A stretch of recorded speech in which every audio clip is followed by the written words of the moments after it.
काम करते हुए होता है। कितनी सिमिलरिटीज है। आखिरी सवाल सर, समापन, गरीबी कितना बड़ा अभिशाप है? क्योंकि हम लोग गरीबी पे बात कर रहे थे। कई लोग कहते हैं कि संसार का सबसे बड़ा दुख गरीबी है, आप मानते हैं? बहुत बड़ा दुख गरीबी है, लेकिन कई लोग गरीबी को मतलब गरीबी को एक सिंपैथी के नज़र से, एक असहाय के रूप में, किस्मत के तौर पे ना देखो। गरीबी को देखो ये बीमारी है, इसका एक्सरे कराओ, अल्ट्रासाउंड कराओ, कुछ कराओ, इसको ऑपरेशन कराओ, इंजेक्शन दो, टेबलेट दो, कुछ दो, नहीं हो रहा है तो कूच काच के ठीक करो, लेकिन इसको भागो। ये बीमारी है, इसको तुम आज नहीं किया गया तो कल और बड़ा होगा। आज टेबलेट से सही हो रहा है तो कल इंजेक्शन से होगा, परसों ऑपरेशन कराना पड़ेगा, हो सकता है पूरा शरीर खराब कर देगा। No sympathy with poverty, brutal action लीजिए, इसको चाहे जैसे खत्म कर दीजिए। दुनिया ने कोरोना के पीछे पड़े थे, सब खत्म कर दिया सब कोरोना को। उसी रफ्तार से कमर कस के पूरी दुनिया एक बार गरीबी के लिए खड़े हो जाए ना, बहुत हद तक सुधार देगा। लेकिन हम लोग सिंपैथी दिखाने लग रहे हैं। नहीं, कुछ भी करो ईमानदारी से करो। अब गरीबी का मतलब ही नहीं कि गरीबी दूर करने के लिए सुपारी ले लो किसी को मारने के लिए, अब ये नहीं होना चाहिए। मतलब मेहनत से अपने सपनों को पूरा करना चाहिए अंदर। और अगेन कहते हैं, 8 घंटे की नौकरी करने वाले लोग जो देखते हैं कि अमीरों का सपना 8 घंटा नौकरी करने पे कभी नहीं हो सकता है। जो आज उस मुकाम पे पहुंचा है, आंख में आंख डाल के देख ले कि 16 घंटा से कम काम किया हो तो हम कह सकते हैं कभी ऐसा हो सकता है। 15 घंटा किसी फील्ड में हो, किसी फील्ड कोई सक्सेसफुल आदमी, कोई सक्सेसफुल इंसान अगर कह दे कि तुम्हें सबसे ज्यादा क्या पसंद है, तो किसी दिन 8 घंटा सोने को मिल जाए। कोई इंसान, उसको खाना पीना, वो दूर जा चुका है उस चीजों से। 8 घंटे में सोचिए कि सफल हो जाए, कभी नहीं होगा। आप गरीब पैदा हुए हैं कोई बात नहीं, आप गरीब मरे हैं तो लानत है, आप लानत है, क्योंकि इसका मतलब आपने मेहनत नहीं की है। बिल्कुल। बचपना अगर गरीबी में बीता है तो कोई दुख की बात नहीं है, लेकिन बाप का बुढ़ापा अगर गरीबी में बीत गया तो धिक्कार है। भले हमने खिलौनों की गलियों से अपने रास्ते बदले हों, लेकिन बाप अपना कोई रास्ता ना बदला हो। भले हम लोग कोई सामान खरीदने से पहले उसका प्राइस देखे हों कि औकात में है या नहीं, लेकिन जब पिताजी जाएं तो सीधे कहें पैक कर दो इसको, बेटा है मेरा। भले हम लोग को बुखार लगा हो तो इंतजार किए हों अपने से उतर जाएगा, लेकिन बाप का इलाज के लिए अगर अमेरिका जाना हो तो अगले दिन सोचना ना पड़े। बहुत बार ऐसा होता था बचपने में, तो याद है हम लोग दिवाली वगैरह होता था, दशहरा, तो मेला लगता था ना, वो खिलौने बिकते थे, तो खिलौनों की दुकान पे आदमी 1 घंटा 2 घंटा खड़ा रहता था, देखते थे कोई कौन खिलौना कैसे चल रहा है। फिर 2-3 घंटा खड़ा हो जाएंगे तो दुकान वाला भगाएगा, खरीदना नहीं है तो खड़ा क्या है यहाँ पे, तो फिर तो दूसरा दुकान पे जाके आदमी खड़ा होता था। तो बड़ा अजीब सा वो समय लगता था। कोई दूसरा ही खरीद के ले जाता तो उसी में खुश हो जाते थे लोग। कोई दूसरा पटाखा छोड़ता था तो वहीं जाके देख लेते थे लोग, अरे यार सब लोग उसी में ताली बजा लेते हैं। बड़ा वो दिन अजीब सा लगता है। अभी देखते हैं तो लोगों को देखते हैं तो लगता है, छोटे बच्चों को, एक दौर था हम लोग भी यहीं थे, उनको देख के कभी उनके कंधे पे हाथ रख के दिल से दुआ निकलता है कि बेटा जल्दी कामयाब हो जाए। अच्छा, आप शौक की मर गया होगा ना? सब मर जाता है। जैसे आज के टाइम में पैसा कौड़ी सब आ गया है, कोई चीज़ अपील नहीं कर सकता। कपड़ा पहनना, खाना पीना, घूमना, लोग कहते हैं ना कि रेस्टोरेंट जाओ, ये करो। अभी प्राइस टैग देखते हो? जिंदगी ने उस मकाम पे ले आके छोड़ा है जहाँ पसंद तो बहुत कुछ है लेकिन चाहिए कुछ भी नहीं। ये मर जाता है ना, मर जाता है सब कुछ। जब एक समय रहा हो, चाहिए हो, ना मिला, अब पता है खरीद सकते हैं। हाँ। लेकिन अब पता है ना खरीद सकते हैं, इसलिए उसकी कीमत खत्म हो गई। अरे जब पैसे नहीं होते थे तो कभी देखते थे ना, ऐसे पिज्जा वगैरह का प्रचार देता था तो ये हाँ, स्लाइस निकलती थी, तो कभी इसको भी हमारी औकात होगी कि हम इसको भी खाएंगे, इसको भी हम खरीदेंगे। लगता था कि क्या है वो चीज़।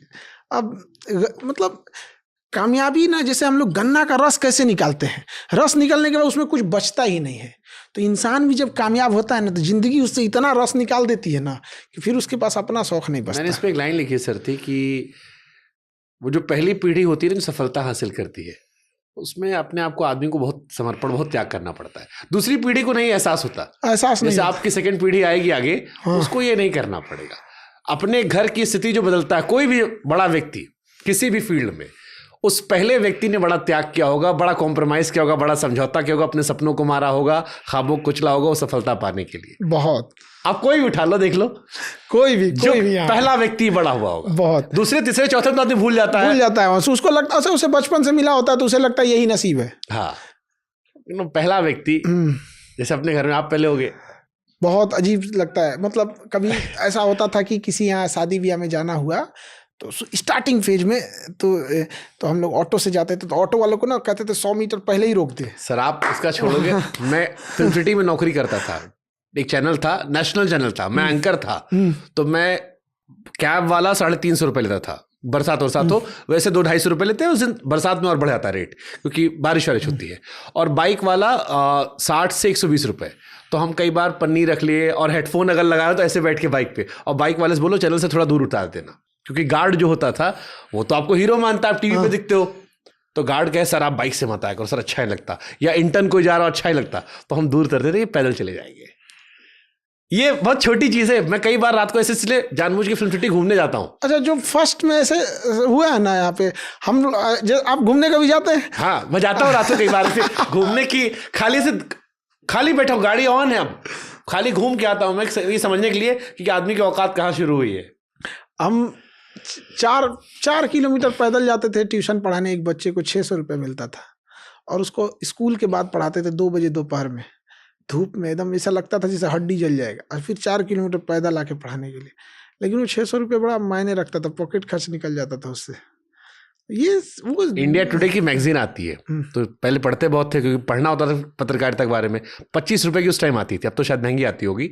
तो अट्टा से रजनीगंधा चौराहा जो है वहाँ तक ई रिक्शा आता है, वो 10 रुपये लगता है, तो वो 10 रुपया जाना 10 रुपये आना बचा लिया करते थे, 20 रुपये बच गए, आपका 10,000 रुपये घर से मिलते थे, अगर आपने कमाए वो रहे, तो वो जो बचे हैं, हरी बस और लाल बस चलती है नोएडा में, जो लोग ट्रैवल क्यों जानते होंगे, उस टाइम हरी बस में 45 रुपये का पास बनता था और लाल बस में 55 का, 10 रुपये के अंतर में एसी और नॉन एसी था, 45 वाले लेते थे, क्योंकि वो आपको वो 10 रुपये शायद ज़्यादा लगता है, एक कप चाय पी लेंगे, बिल्कुल, एक पैकेट चिप्स खरीद लेंगे, एक गन्ने का जूस गर्मी में मिल जाएगा।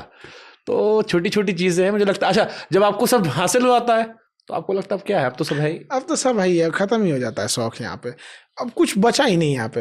बट ऐसा लगता है कि मतलब एक बड़ा भाई रहता ना, तो एक कसक सी बच जाती है। आपके बड़े भाई हैं? छोटा भाई है। अच्छा, इसलिए मैंने कहा हाँ, एक बड़ा भाई रहता तो लगता है, जैसे आज हमको लगता है ना, मेरे भाई मतलब उनको लगता है कि लाइफ में कभी मुसीबत रहेगी ना, हम तो इनको खींच के लेके निकाल ही देंगे यहाँ पे। तो ऐसा लगता है कि कई बार लाइफ में ना ऐसे ही टेंशन्स आ जाते हैं जहाँ लगता है कि हम किसको जाके कहें। एक टाइम के बाद इतने बड़े टेंशन आते हैं कि आप माँ बाप को, फैमिली को नहीं बता सकते, और डिप्रेशन में चले जाएंगे। यहाँ पे किसको बता सकते थे? उनको बताने लायक होता भी नहीं यहाँ पे। उनको बताओ मतलब अपना टेंशन लो, हाँ। फिर उनका टेंशन लेके अपने में लो, फिर डबल टेंशन ले घूमो। तो एक रहता है बड़ा भाई रहता है, तो बड़ा, हम अपने छोटे भाइयों को देखते हैं ना कि एक लेवल तक वो बर्दाश्त करते हैं, उसके बाद लगता है कि भैया ये वाला हमसे नहीं होगा, हम क्या, अच्छा चल हम कर देते हैं। लाइफ में एंड गोल क्या है सर आपका? कुछ तो होगा ना, तो इंसान सोचता है कि एंड गोल क्या है आपका। इतना भी ज्यादा हम बताए ना कि हम बड़ा दूर वाला गोल नहीं देखते हैं, हम यहाँ देखते हैं। तो अगला वाला क्या सोचो? कुछ तो सोचोगे ना, जिंदगी का मकसद क्या है आपके? अगला वाला का ये देखना है कि एग्रीकल्चर वाले में तो बस प्याज खत्म नहीं हो रहा। हाँ, तो जो मेरा गोल है हम आपका गोल कैसे बता देंगे? हम अपना गोल, मैं सारा प्याज खरीदूंगा आपका। अरे हमको प्याज नहीं बेचना है। किसानों की स्थिति को चेंज करनी है। वहाँ पे किसान सब आज भी वही वाला ट्रेडिशनल तरीका अपना के रखे हुए, तो वो किसान को जब तक, आप इंडिया में सबसे ज़्यादा पॉपुलेशन किसकी है? किसानों की। आप किसानों को और महिलाओं को चेंज कर दीजिए, पूरा देश चेंज हो जाएगा। अब यही दोनों बेचारी सबसे ज़्यादा समस्या में जी रहे हैं।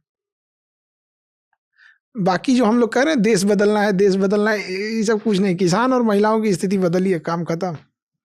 महिला वही वाली बात जो आपने शुरू में कही थी, मतलब वो लाइन मेरे को एक्चुअली टच कर गई। मैं बैठ के सोच रहा था जो आपने कही कि जिस घर में पुरुष पढ़ा हो, बिहार में भी एक बड़ा परिवार राजनीतिक है जहाँ पर पढ़े थे। जैसे मैं लालू जी पे स्टोरी कर रहा था, अभी मैंने एक बड़ा अच्छा स्टोरी की, तो नलिन वर्मा जी आए थे, तो नलिन वर्मा जी ने बताया कि लालू जी को पढ़ने का बहुत शौक था और वो अपने खानदान में पहले थे, और जब उनके घर गए वो, तो उनको रियलाइज हुआ इस घर से निकले कोई इतना बड़ा कैसे बन गया।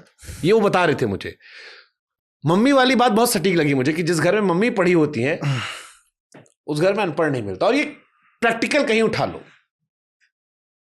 माँ बच्चे को बहुत, मतलब पिता के पास क्या होता है ना, बहुत सारी चीजें हो जाती हैं, बाहर देखना है, ये देखना है।